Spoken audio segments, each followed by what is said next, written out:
그럼 시드머니가 적어도 괜찮나요?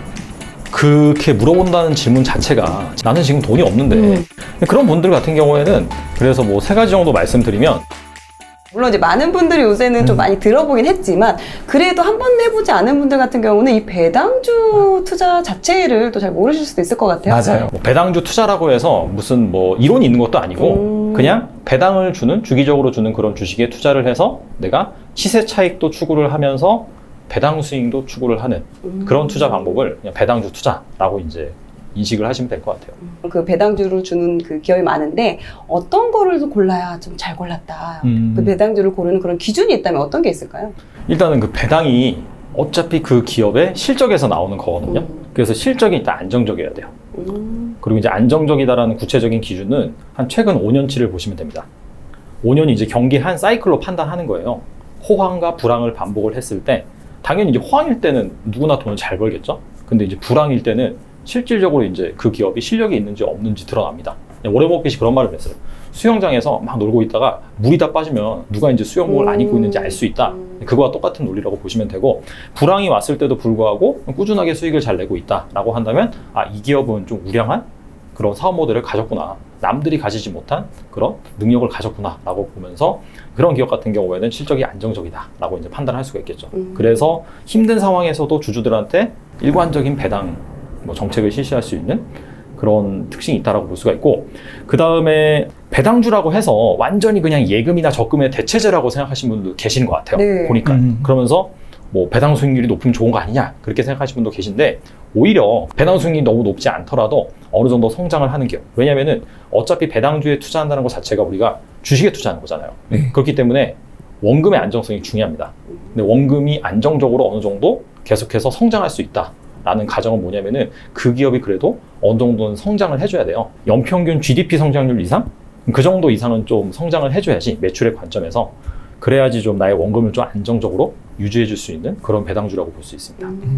아무래도 주가도 좀 어느 정도 올라줘야 이 배당주를 받더라도 기분 좋게 받을 수가 있는데, 배당은 꼬박꼬박 받는데 주가는 계속 떨어지면은 이것도 약간 애매할 수 있는 상황인데, 그런 부분도 좀 체크를 해야 한다고 말씀해 주신 것 같고요. 저희가 또 이제 게스트분이 이제 나오실 때 주식 이제 전문가분들 나오시면은 저희가 뭐 보통은 종목을 물어보는 거 좀 싫어하시잖아요. 그래도 저희가 물어보거든요. 사람들이 가장 궁금해하는 게 그거기 때문에. 네. 또 이제 또 배당주 투자 전문가가 오셨으니까 맞아요. 네. 자, 그러면 배당주 하나 좀 3개 정도 제가 궁금한 게 아니라 또 시청자분께서 궁금해하실 것 같아서. 사실 딱 하나 말하자면 그게 더 부담스럽긴 해요. 그쵸. 뭐 엄마가 좋냐 아빠가 좋냐 이것도 아니고. 그래서 뭐 3가지 정도 말씀드리면, 사실 좀 유명하고 안정적이고 그런 거 말고 좀 생소할 수 있는 거. 일단 첫 번째로는 LG화학이라고 한다면 2차전지. 네. 거기에서 거의 뭐 글로벌 1, 2위를 다투는 그런 성장주로 인식이 되고 있잖아요. LG화학은 맞아요. 근데 이제 LG화학의 우선주가 있어요. 우선주는 뭔가요? 우선주는 뭐냐면 쉽게 말씀드리면 배당에 대해서 뭔가 우선권이 있다, 그렇게 이해를 하시면 될 것 같아요. 일반적으로 우선주가 보통주보다 좀 낮게 거래가 돼요. 가격이 좀 낮더라고요. 네, 낮아요. 근데 그 이유가 뭐냐면, 아니 배당을 더 많이 주고 배당 수익률이 더 높은데 왜 낮냐라고 보실 수가 있는데, 보통주는 의결권이라는 게 있어요. 즉 내가 보통주를 많이 가지고 있으면 많이 가지고 있는 만큼 회사 경영에서 나의 파워가 세지는 거죠. 임원 뭐 바꾸고 신사업 진출해 이런 걸 할 수 있다는 거죠. 이제 보통주를 많이 가지고 있으면. 근데 우선주는 아무리 많이 가지고 있어도 그걸 못해요. 그래서 그런 차이가 있어서 우선주는 일반적으로 좀 싸게 거래가 됩니다. LG화학이 작년에 이슈가 하나 있었어요. 그게 이제 배터리 사업 부분을 물적 분할해서 나중에 상장을 한다. 그래서 이제 LG에너지솔루션이라는 그런 배터리 회사를 그 모회사에서 분리해서 하나 설립을 했거든요. 그것 때문에 난리가 났습니다. 주식시장이 한번. 왜냐면은 어차피 내가 LG화학을 투자하는 이유가 배터리를 가치를 보고 투자하는 건데, 그거를 물적 분할한 다음에 만약에 상장을 시켜버리면은 사실 배터리 때문에 LG화학을 투자한 사람 입장에서는 진짜 안고 없는 찐빵이 되는 거잖아요. 그러니까요. 그리고 이제 LG에너지솔루션이 상장되면은 수급이 다 글로 갈 거잖아요. 굳이 그냥 내가 LG에너지솔루션 투자하면 되지, 내가 왜 LG화학을 통해서 원쿠션 치고 들어가냐. 그래서 LG화학 측에서 발표한 게 뭐냐면은 약간 주주 환원 차원에서 앞으로 배당을 좀 늘리겠다 이런 식으로 얘기를 했어요. 근데 LG화 우선주 같은 경우에는 지금 40만 원이 좀 안 돼요. 보통주의 한 절반도 안 돼요, 가격이. 배당금 같은 경우에는 보통주보다 50원을 더 줘요. 큰 건 아니고. 그러니까 1050원이죠. 그래서 배당 수익률을 구해보면 한 2.5% 이상이 나오긴 해요. 그래서 지금 현재 금리와 비교를 해봤을 때는 매력적이긴 해요. 그래서 약간 좀 배당주 관점에서는 접근해볼 만하다 그래서 LG화학 우선주를 좀 들 수가 있고, 네. 두 번째 같은 경우에는 이건 조금 좀 작은 종목이긴 해요. 쌍용 CN이라고 있어요. 쌍용 CN이. 그게 이제 원래는 쌍용 양회 시멘트 회사예요. 최근에 이제 사명을 변경을 한 거고, 사실 시멘트 하면 성장성이 없잖아요. 그죠? 이거 수출도 하기 힘듭니다. 왜냐면은 운반비가 더 들어요. 무거워서. 그래서 전형적인 내수 산업이긴 한데, 그럼에도 불구하고 이제 장점 같은 경우에는 이게 계속해서 수요가 발생하긴 하잖아요. 그래서 원래는 이 쌍용 양회가 2016년까지만 하더라도 배당을 아예 안 줬어요. 근데 이게 대주주가 바뀌어버립니다. 사모펀드로. 자, 그러면서 어차피 시멘트라는 사업 자체가 캐시카우 사업 모델이고 이걸 가지고 뭐 어마어마하게 성장하기 힘드니까 그때부터 이제 적극적으로 배당을 주는 정책을 실시를 해요. 그래서 1년에 4번 줘요. 우리나라 배당주 같은 경우에는 1년에 4번 주는 경우 극히 드물거든요. 보통 몇 번 주나요? 보통 한 번 주죠. 기말 배당. 1년에 한 번, 네. 연말에. 그렇죠. 연말에 한 번 주는데 이 종목은 분기마다 한 번씩 주는 거예요. 그래서 그러면서 이제 주가도 좀 많이 오르긴 했고 지금 현재 배당 수익률이 한 5% 이상 될 거예요. 그래서 이 종목도 약간 배당주로 접근하기 괜찮고, 다 이제 주의할 점이 있는 게 만약에 사모펀드가 엑시트를 한다, 다른 대주주한테 판다라고 하면은 그건 좀 달라질 수가 있어요. 그래서 그 부분은 좀 주의를 해야 되는 부분이 있고, 그다음에 마지막으로는 이것도 또 생소한 종목인데 ESR 캔들스퀘어 리치라고 있어요. 그게 뭔가요? 약간 외계어 들으신 여기는 것처럼. 너무 생소한 분이네요. 저 지금 받아 적다 못 적었어요. 그 뭐 네이버에서 ESR만 검색하셔도 그 연결 완성된 단어로 나오잖아요. 그 캔들 스퀘어 리치라고 있는데 여기가 이제 리치는 부동산인데 주식처럼 투자할 수 있는 게 리치거든요. 그러니까 리치. 부동산 회사가 부동산을 투자하고 나는 그 부동산 회사에 주식을 가지고 있음으로 인해서 결과적으로는 내가 부동산에 투자하는 효과를 누릴 수 있는 그게 바로 리치라고 보시면 되는데 똑같아요. 그냥 상장돼서 우리가 이제 사고 파고 할 수가 있습니다. 근데 그 리치 같은 경우에는 물류센터를 가지고 있어요. 그래서 우리나라에 한 10개 정도 물류센터를 가지고 있어서 누구한테 주로 임대를 해주냐. 주요 고객이 쿠팡, CJ 로지스틱스라고 있어요. 근데 CJ 로지스틱스가 CJ 대한통운의 자회사예요. 그러면서 거기가 이제 물류센터나 이런 걸 보유하고 있는 기업이고, 근데 이제 작년 말에 네이버랑 그다음에 CJ 대한통운이랑 그 주식 교환을 했어요. 같이 이제 가자 이렇게 하면서. 그래서 그런 관점에서 본다면은 약간 네이버 그런 스마트 스토어, 네이버 쇼핑 이쪽과 관련돼서도 좀 볼 수 있는 그런 종목이고, 그러니까 쿠팡이랑 네이버랑 막 서로 경쟁하면은 네. 좋아질 수 있는 그런 부분이 있는 리치다라고 보시면 되고, 리치가 일반적으로 또 배당주로 인식이 돼요. 월세 이렇게 막 주는 것처럼 이렇게 배당 주는 그런 주식으로 인식이 또 되기 때문에 이 종목 같은 경우에는 배당 수익률이 아마 2% 정도 될 거예요. 그래서 약간 장기적으로 봤을 때는 좀 괜찮지 않을까? 주식도 마찬가지지만 언제 사느냐, 언제 파느냐도 되게 상당히 중요하잖아요. 배당주 투자도 아무 때나 산다고 이게 수익이 나는 건 아닐 것 같으니까, 그러면 이 배당주 같은 경우는 그러면 언제 또 사야 되는지 그 시기에 대해서는 또 어떻게 판단을 해야 될까요? 주로 이제 이건 우리나라 배당주에 있는 특징이에요. 그러니까 미국 배당주는 해당이 좀 안 되고 우리나라 배당주에 있는 특징인데 1월부터 12월까지가 하나의 사업 연도예요. 근데 앞서 말씀드린 것처럼 기말 배당 거의 이것만 한다 그랬잖아요. 분기 배당하는 업체는 한 60몇 개밖에 안 돼요. 그래서 어떤 특징이 있냐면 배당주 같은 경우에는 배당 락이 발생하면, 즉 배당을 받을 수 있는 권리가 사라지는 날이 배당 락이거든요. 그게 이제 대략적으로 12월 말이라고 보시면 돼요.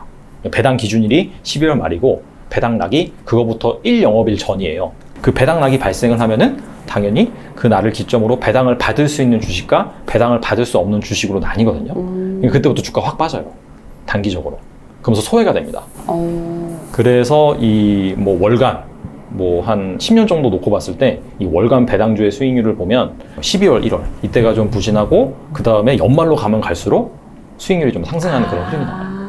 연말 기준이기 때문에 연말에 내가 그 주식을 가지고 있느냐, 보유 여부가 중요하니까 그걸 받으면 또 이제 파는 경우도 파는 있기 거죠. 때문에 네. 1월 달에는 약간 주춤하다는 말씀이실까요? 그렇죠. 그래서 이제 이걸 가지고 뭔가 내가 좀 뭐 투자 전략을 세우고 싶다라고 한다면 연초에 사서 배당 락이 발생하기 전에 그냥 파는 거죠. 대신에 그렇다면 배당은 못 받는 거예요. 그 대신에 시세 차익을 시세 차익을 볼 수 네. 있으니까. 그런 전략이라고 보시면 돼요. 근데 그런 시세 차익이 아니라 그냥 꾸준하게 모아가는 전략이라면 1월 초에 계속 사 모으는 것도 괜찮은 방법이겠네요. 네, 그렇죠. 그다음에 계절성과 상관없이 또 이렇게 사고 파는 그런 또 전략을 말씀드리면, 이거는 뭐 워낙 대중적인 전략이기 때문에 그 기업의 역사적인 그 배당 수익률 밴드 흐름 이런 거를 이제 그려보는 거예요. 배당 수익률이 배당금 나누기 주가잖아요. 주가가 변함에 따라서 배당 수익률이 막 바뀌는 거죠. 즉 주가가 막 하락하면 결과적으로 배당 수익률이 막 올라가고 그 다음에 주가가 막 오르면 배당 수익률이 내려간단 말이에요. 그걸 한 5년치 정도 봤을 때 이게 어느 정도 밴드가 나오거든요. 이 기업 같은 경우에는 배당 수익률이 한 2%가 고점이더라. 그리고 4%가 저점이더라. 그래서 그 밴드를 활용을 해서 만약에 저점에 근접해 있다라고 한다면 살 수도 있는 거고, 그러다가 주가가 좀 많이 올라서 고점에 근접해 있다라고 한다면 팔 수도 있는 거고. 근데 여기에서 주의할 점이 뭐냐면은 그 기업의 가치의 핵심이 되는 게 배당금이거든요. 근데 이게 최소한 꾸준히 유지가 돼야 돼요. 만약에 이게 갑자기 200원, 200원, 200원씩 주다가 갑자기 실적이 안 좋아져서 100원을 줘버렸어요. 나는 배당 수익률이 4% 정도 돼서 싸다고 생각해서 들어갔는데 갑자기 배당금이 반토막이 나버리면은 배당 수익률이 2%가 되죠. 그러면 싸다고 들어갔는데 결과적으로 비싸게 들어간 게 되어버리니까 최소한 배당금이 유지가 되거나 성장하면 더 좋겠죠. 이렇게 계단식으로. 그래서 결론은 뭐냐면은 그 기업을 잘 봐야 돼요. 돈을 잘 버는지, 앞으로 성장 가능성이 있는지 그 부분을 잘 보고 접근을 해야죠. 그러면서 배당도 잘 주고. 그렇죠. 네. 그럼 시드머니가 적어도 배당주 투자 괜찮나요? 그렇게 물어본다는 질문 자체가 재해석을 해보면 나는 지금 돈이 없는데 맞아요. 지금 뭐 맞아요. 당장 1년에 왠지 2, 3% 배당주는 줘봤자 돈이 좀 많이 어느 정도 내가 주식도 좀 많이 가지고 있어야 안정할 것 같고. 근데 그것도 맞는 말이긴 해요, 사실. 그래서 한 2, 3% 이거 가지고 내가 언제 돈을 벌리냐. 그렇게 이제 생각하시는 분들 입장에서 이제 물어보시는 거거든요. 근데 그런 분들 같은 경우에는 뭐 기대 수익이 높은 투자법을 하셔도 되는 거예요, 사실. 배당주로 시작할 때 장점은 뭐냐면 시드머니가 적다 하더라도 성장주에 투자했을 때보다 잃을 가능성은 낮아요. 주식 투자의 한 70% 이상은 멘탈이거든요. 헝가리의 그 워렌 버핏이라고 불리는 분이 있어요. 앙드레 코스텔란이라고. 알죠. 네, 투자 심리 관련해서 되게 유명하신 그런 분인데 주식으로 번 돈은 고통의 대가라고 했어요. 근데 그 성장주 같은 경우에는 고통의 대가가 진짜 크거든요. 그래서 그 고통을 이기지 못하고 최악의 상황에서 팔아버리는 그런 현상이 많이 발생을 해요. 근데 이제 반면에 배당주 같은 경우에는 그럴 가능성이 좀 낮긴 하죠. 변동성이 그렇게 심하지 않고 그 다음에 기분 나빠서 팔라고 하는데 배당이 들어오네? 그래 좀 버텨보자. 이런 것들이 되기 때문에 장기적으로 봤을 때는 이 배당주 투자와 나와의 투자 성향이 좀 맞는다라고 한다면 오히려 좋을 수도 있는 거예요. 근데 정말 투자를 하면서 제일 중요한 게 잃지 않는 투자라는 생각이 많이 들거든요. 그쵸. 예전에 워렌 버핏도 그런 식으로 이야기를 했던 적도 있었고, 그래서 그런 분야에서 잃지 않는 투자를 알아가는 게 더 중요할 것 같다는 생각이 듭니다. 근데 일반적으로는 잃지 않는 건 기본이고 많이 벌고 싶은 게 사람 마음이거든요. 그래서 이런 거 보는 거잖아요. 돈 보는 거고. 그렇죠. 네. 그런 마음이 더 크다 일단은. 자, 그러면 혹시 피해야 될 좀 이런 배당주는 좀 조심해야 된다는 그런 배당주도 있을 것 같아요. 그러니까 배당 수익률이 극단적으로 높은 주식들 이런 거 조심하셔야 돼요. 뭐 지금 상황에서 최소한 한 5, 6% 이상 되는? 근데 그런 주식들을 잘 보시면은 주가가 안 오르거나 하락하는 경우가 좀 있어요. 그러니까 뭔가 문제가 생겨서 배당금이 확 늘었다라기보다도 주가가 많이 하락해서 배당 수익률이 일시적으로 좀 높게 거래될 가능성이 좀 있거든요. 사실 시장은 바보가 아니에요. 되게 똑똑해요. 그래서 그렇게 극단적으로 뭔가 높은 배당 수익률을 주고 있는 기업들 같은 경우에는 문제가 있을 가능성이 있으니 잘 살펴봐야겠죠. 높다고는 몇 프로 정도가 기준이 어느 기준이요? 정도인가요? 네. 근데 어차피 이제 뭐 고배당주라고 하는 게 그게 이제 배당 수익률이 높은 종목이거든요. 근데 높다는 게 되게 애매하잖아요. 절대적인 기준이 아니라. 또 다 개인마다 그 네. 바라는 그 성향이 다르니까 기준이. 그러니까 이제 그렇게 생각해 보시면 되는데 그 예전에 그 IMF 당시에 이때는 이자율이 20%였어요. 그런 상황에서 배당 수익률이 5%다. 이거 고배당주일까요? 아니죠. 아니죠. 배당주의 매력은 고배당이라고 판단하는 기준은 그 시장 금리에 따라 결정이 돼요. 그러니까 금리가 낮은 상황에서는 사실 지금 현재 상황에서는 한 3% 이상만 돼도 되게 괜찮네? 라고 이제 볼 수 있는 거죠. 2% 이상만 돼도 투자할 만하고 배당주로서. 근데 막 시장 금리가 예전처럼 뭐 3%, 4% 가요.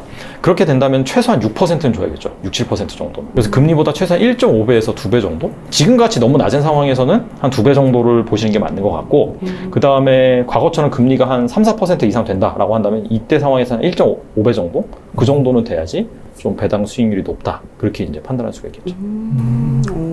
일단 은행 이자보다 높아야 되는 거네요. 일단은 무조건 높아야죠. 1.5배에서 2배 정도. 네네.